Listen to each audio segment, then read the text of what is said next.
and welcome to New York City Atheists Live on Tape, brought to you by New York City Atheists Incorporated. I'm your host, Dennis Horvitz, the David Letterman of the Hopelessly Damned. Our guest today is Sean Faircloth, the new Executive Director of the Secular Coalition for America. In June, Mr. Faircloth joined the Secular Coalition, an alliance of 9 atheist organizations, including New York City Atheists, for the purpose of representing secularist groups to Congress. And his mission includes changing public awareness and perception of non-believers, getting atheists to stop being couch potatoes. I'd like to see that happen. And also something he calls the privileging of religion in a way that harms real people. An example would be the George Bush faith-based initiatives where federal money is funded to these many organizations, including church organizations. And these church organizations are often not subject to the same laws that secular groups dealing with the same needs would have. And prior to this, he was elected representative to the Maine state legislature for 10 years, and in 2006 he was appointed majority whip. So before you run off to 10 your lobster pots, join us for some speech making and hopefully a little down east humor with Sean Faircloth. Thank you. I promised him I wasn't going to do it. Thank you, Dennis, and thank you, Jane. I wanted to thank Ken, all three of you. It's a tremendous turnout for this event, and it really is a tribute to them. You know, Ken was talking about the number of people. I think it was 3 who showed up at one of the first meetings he attended. And look at this meeting. So a round of applause to Ken and Jane. One thing that has changed, one thing that is different, and I want to grant to you that were churches very powerful in the mid-20th century? Of course they were very powerful, no doubt about it. But something is different. And I think part of it has to do with the big box churches and the entrepreneurial approach that you have to grant to them regarding the fundamentalist and the evangelical movement, where it's more than your typical church with the soup kitchen nearby. You literally have multi-million-dollar facilities that have with them, and these are all real examples, the fitness center, the ice cream parlor, the huge broadcasting, multi-million-dollar broadcasting organization, and the multi-million-dollar lobbying effort on behalf of religious viewpoints in the United States. That is different. That is new, and it's really dramatically affected the nature of this republic. It has affected the nature of who we are as a nation, and you have to grant them credit because they've been effective at doing that. You know, if you go, as I'll sometimes do, or sometimes I'm on, right-wing talk radio, and you'll hear them occasionally talk about affirmative action. And affirmative action, that's bad because that's special rights. And we at Secular Coalition for America, we don't take a position on affirmative action, but I gotta say, individually, that, you know, with the century, you know, at least as far as African Americans, with the centuries of slavery and then the denial of civil rights for decades upon decades, that at least there's a good, reasonable argument for affirmative action in this country, what they would call special rights. But my question is, do we get special, where Billy Graham referred to the synagogues of Satan, where Billy Graham in the 1960s, at the height of the Vietnam War, said that Vietnam policy, does he get special rights, and does his multi-million-dollar organization get special rights in the United States of America today? Yes. Yes, they do. That's the deal about his charitable giving. After his charitable giving, Rick Warren, the minister, is worth something approaching $11 million. That Rick Warren. The Rick Warren who compared Terry Schiavo's husband to a Nazi. That Rick Warren. That Rick Warren and his huge multi-million-dollar organization, do they get special rights in the United States of America today? Yes. Yes, they do. And let's not forget Ted Haggard in Colorado Springs. Ted Haggard, who would lecture you and lecture us about our sexual lives and lecture against gay sex while having gay sex on meth. That Ted Haggard. That Ted Haggard. But everybody gets focused on his sex life. To me, I'm not interested in your sex life. But when you look at Ted Haggard's organization, millions upon millions of dollars, incredibly powerful, have a huge influence on American public policy in the United States today, and they're still going strong. Do they have special rights in this country? Yes, they do. That is what we face. And I think even for us, even for non-theistic Americans and for Americans in general, there is a sense where it becomes part of the wallpaper. We're so used to what's happened that we almost don't notice it. With these organizations that have incredible power. Just to give you an example of one form of power, and I'm talking including in so-called liberal jurisdictions and anti-discrimination jurisdictions, these religious organizations have the power to say, you are a Jew, you are fired. It's perfectly legal. They have exemptions in the anti-discrimination law. They can say that. They can say, you are agnostic, like Einstein, you're fired. You're atheist, like Mark Twain, you're fired. All perfectly legal with these organizations to engage in that activity, including in anti-discrimination jurisdictions. Why? Because politicians wrote that exemption into the law. That's what we face. Here's another one that a lot of folks have never even heard of. Politicians in Washington passed a law regarding what they call religious freedom restoration. But let me tell you how some of it works. In Boulder, Colorado, in the county of Boulder, the citizens got together and they passed a comprehensive land use regulation law. It said all citizens have to obey to help keep Boulder beautiful and participate in a green environment. Well, the big box church pointed to this statute that was passed in Washington, D.C., went to court, and were successful in exempting themselves from these land use laws. So the fitness centers and the ice cream parlors and so forth that I've described for these huge, giant, big box churches, they are exempted from the land use laws that the free enterprise system or that regular private citizens have to obey. That's the kind of power that we've ceded to them in America in the 21st century. And that is why it is so necessary that we have the Secular Coalition for America in our 10-member organizations to speak out on behalf of separation of church and state. But we cannot do this alone. We really need you, because the problem we face is that for a long time, good people, good religious people, and good non-believing people tend to sit back or say, well, I have my opinion, but I don't need to get active. We have to change that. We're in a situation in this country where we have politicians who are now almost, you got to say it's understandably, are afraid to think and speak in an independent fashion. We're not giving them the backup to be there and say, I can speak based on principle, even if they want to do so. And to illustrate the problem that I think we face, I want to have us engage in a little mind experiment. And we're going to pretend that everybody in this room is a team of political consultants. We're all political consultants, and we are going to help our candidate running for office. And what's the first thing we do as political consultants to help our candidate? Well, of course, we do opposition research on our own candidate.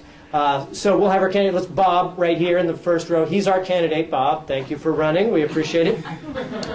We do our opposition research on him and see, what skeletons are out there. It could be the Tiger Woods-ish kind. It could be something. We don't know. We don't know. We're just checking Bob out. We're going to see.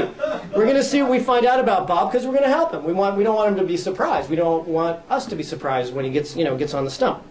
So, geez, Bob. We came up with some quotes from you, and some of them are a little bit extreme. Quote number 1.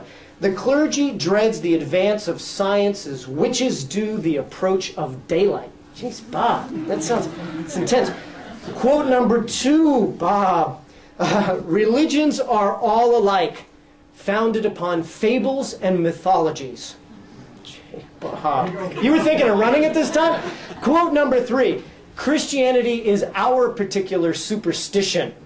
Wow. So what are we going to say as political consultants helping out our candidate, Bob? I mean, what are we going to do as far as the realism of him running for office? Well, I'll tell you. After 10 years in elective office, I'm going to say, sorry, kid, good luck, and that'll be $10,000 for your consulting fee. Appreciate you stopping in. Leave the check at the door with the receptionist. Much appreciated. But see, sorry, Bob, because really it's not Bob, it's candidate Thomas Jefferson. Candidate Thomas Jefferson. So maybe Tom Jefferson could consider being an accountant or something like that, because he's not going to make it in politics today. Too bad for you. Thomas Jefferson, who was one of our greatest presidents. Most people think he was probably the smartest president we ever had. And that we would lose Thomas Jefferson. The guy who we would lose is someone who would tell us to think independently. Why? Because he wrote the Declaration of Independence. But that's a scary thing in this country, and in this country today. And so here's this guy, the guy with the powdered wig. And the problem with Tom Jefferson is that he's too modern. He's too modern for us in American society today. And how did we get there? This person who's been gone for all those many, many decades is too modern for us. Well, I'll point to one example of how we got here. It was in 1984 at the Republican Convention. At the 1984 Republican Convention, of course, it started with a prayer. Thousands in the hall, broadcast to millions on TV, of course. And the pastor said, quote, "There is no such thing as the separation of church and state. It is merely a figment in the imagination of infidels." Infidels like Thomas Jefferson, who came up with the phrase separation of church and state. Now consider another quote. "In no instance have the churches been the guardians of the liberties of the people." James Madison, father of the Constitution. You know, Thomas Jefferson, he said separation of church and state. James Madison said total separation of church and state. That was James Madison, and he lived it. You know, Thomas Jefferson, right, he was tall, he was handsome, played the violin, the women really liked Thomas Jefferson. But I'm for James Madison, short, got a big paunch. He wrote that Constitution. And that Constitution was a transformational document in the history of the human race, and he lived it. He lived it as president. When executing that Constitution, he lived it. Recently, we in the secular coalition and many secular Americans were pleased because President Obama made less of a big deal of the National Prayer Day than did his predecessor. James Madison opposed any governmental form of prayer, period. Didn't want them to exist. That was the James Madison position. More modern than anything we can conceive of today. The Secular Coalition for America is lobbying today to stop proselytizing within the United States military and by chaplains in the United States military. And that chaplains, if they're going to have some government employ, we don't think they should be proselytizing, right? James Madison, he opposed the existence of chaplains, the existence of them. He said that by their nature, they lead to majority tyranny. They're inconsistent with the principle of the First Amendment. They should not exist. Secular Coalition for America, we're out there swinging on your behalf. We're saying in the faith-based initiatives, we're saying that, in our view, they shouldn't be funded.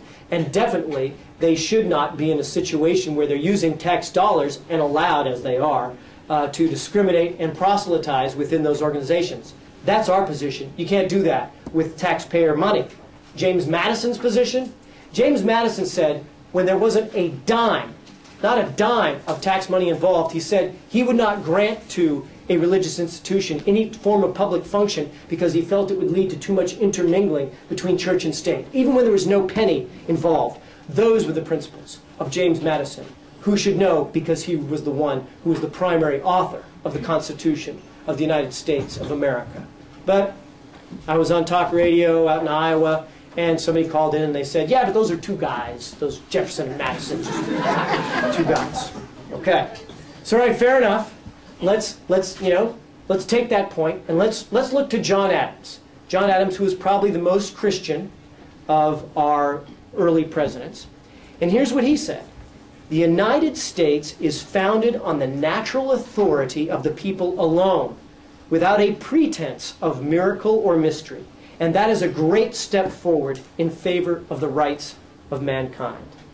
And it was also John Adams who signed the treaty that was approved by his Secretary of State, unanimously approved by the United States Senate, that said the U.S. government is not in any sense founded on the Christian religion, not in any sense. And that document, that specific document, was approved by his predecessor in office, George Washington. So Washington, Adams, Jefferson, Madison, these were leaders and they were thinkers. They were thinkers of the 1700s Enlightenment. And that made them sometimes lightning rods, which is sort of an apt analogy. If you remember from school, Ben Franklin invented the lightning rod. Remember that? Well, when he invented the lightning rod, He was condemned by clergy on both sides of the Atlantic because that was stopping the lightning from hitting a sinner. It was against God's will. I'm not making this up. They really did. They wrote letters to the editor in opposition to this new technology that Franklin had come up with. But you know, they faced that, but they won. Our team won. The Enlightenment view led to a situation where those people I named, those Washington, Adams, Jefferson, Madison, they won the highest office in the land. That's the situation we were in that time. So how did we end up where we are? Well, in the 1800s, things did start to change. We saw a rise in some of the fundamentalist beliefs, or what we'd call fundamentalist beliefs today, and some of the free-thinking politicians didn't get the memo to zip their lip. One of them said this: "The Bible is not my book, nor Christianity my profession." That would be Abe Lincoln, the savior of the Union, who never went to church. When he ran for U.S. Senate from Springfield, his hometown of Springfield, all the clergy, not some of them, all the clergy in his hometown supported Stephen Douglas in that U.S. Senate race. That's how clear they felt about Abe Lincoln died an unbeliever. Now, I don't know if Abe Lincoln believed in God or didn't believe in God, or whether Jefferson did or didn't. It doesn't matter to me. What matters to me is that these great leaders would be very unlikely to be elected to Congress, much less President of the United States, if confronted with their own. So like I said with our friend Abe Lincoln, can you think freely? Can you think independently in American society? And how do you get to where that's permissible? And in the 1800s, we did start to see things change, but it's not as extreme as it is now. Another example from literature is the Abe Lincoln of American letters, Mark Twain. And we remember the story, got assigned it in school, and I've read it since then because I like it so much, The Adventures of Huckleberry Finn, where the central conflict in the novel is that Huck is going to help his friend Jim escape. And Huck knows, correctly, that he's been told by all the pastors that he, Huck, will burn in hell if he helps that slave escape. That's what's going to happen if he does that. And he believes it. He believes it. Now, Huck chooses to help his friend anyway, and he knows that by doing so, he will burn in hell for all eternity, because the church teaching of that time was very clear about where slaves belonged. But Mark Twain was also pretty clear. He said, quote, "If there is a God, he is a malign thug." Mark Twain said, I cannot see how a man of any large degree of humorous perception can ever be religious. All we ask is not that everybody agree with Mark Twain, but that Mark Twain be included. That Mark Twain and people who think like him are included in the American tapestry. One of the people who most strongly agreed was Jack Kennedy.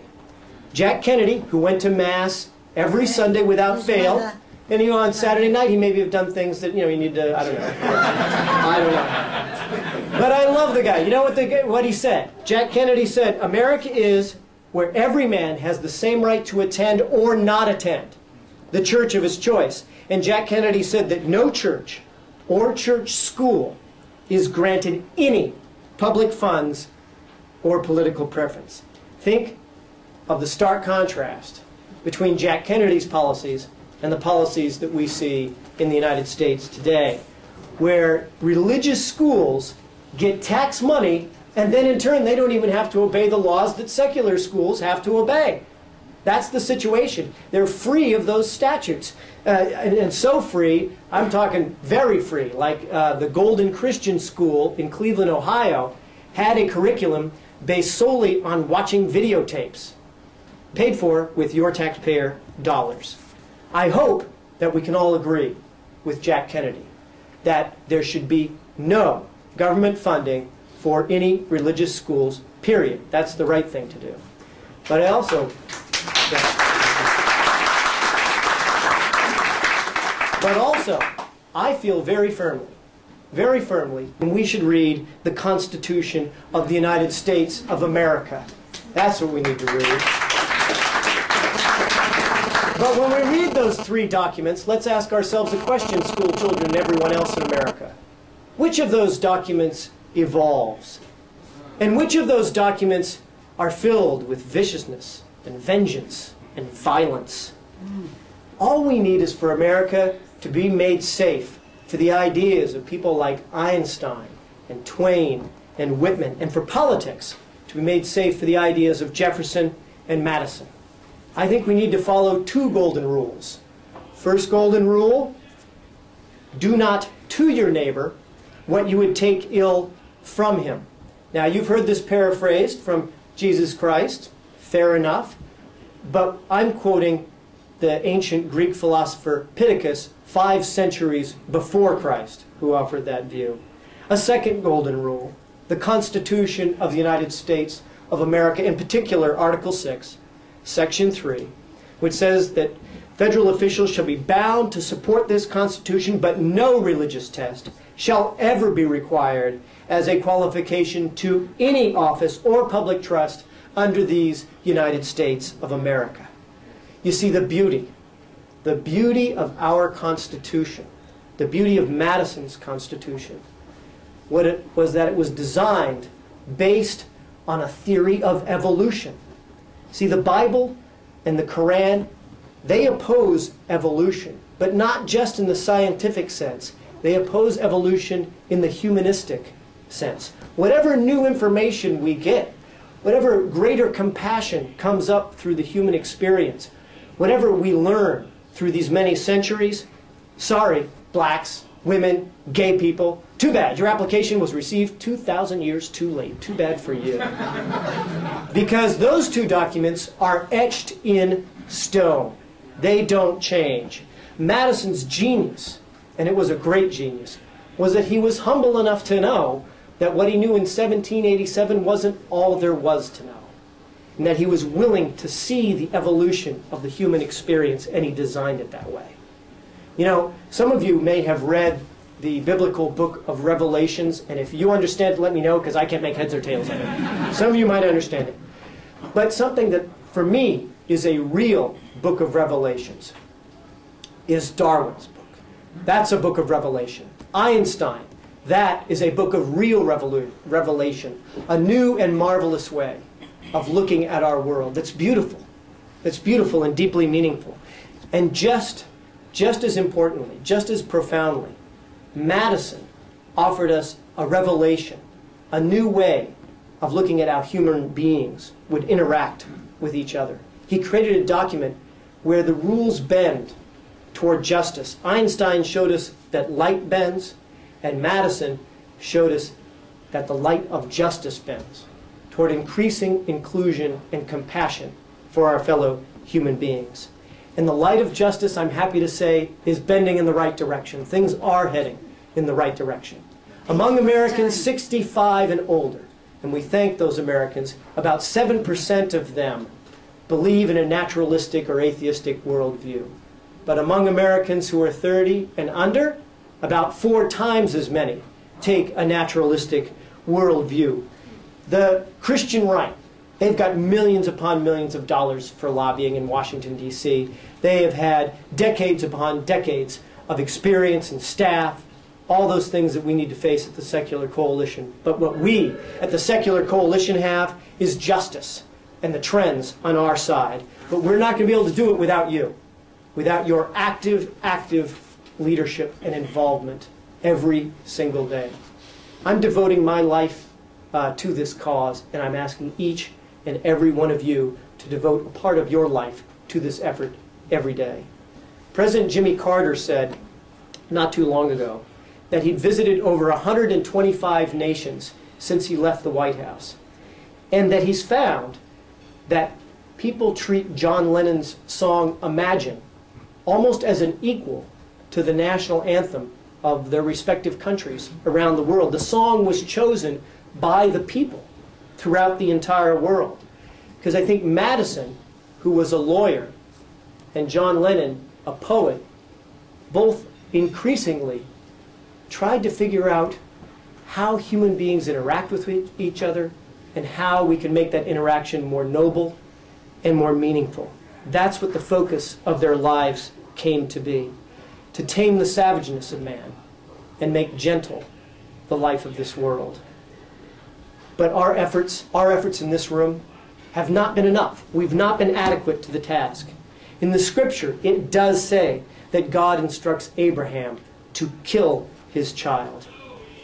But we in this room need to remember Amia White and remember her dying alone in that van. We need to remember Jessica Crank with that completely unnecessary death from that horrific tumor. We need to remember these people and speak for them. We cannot sit silently while a modern Abraham is authorized to kill their child. Not in this century, not with our laws, and not under our Constitution. It was the vicious Joe McCarthy era that foisted on us the phrase, one nation under God. And we've always really been one nation under the Constitution. This is our era.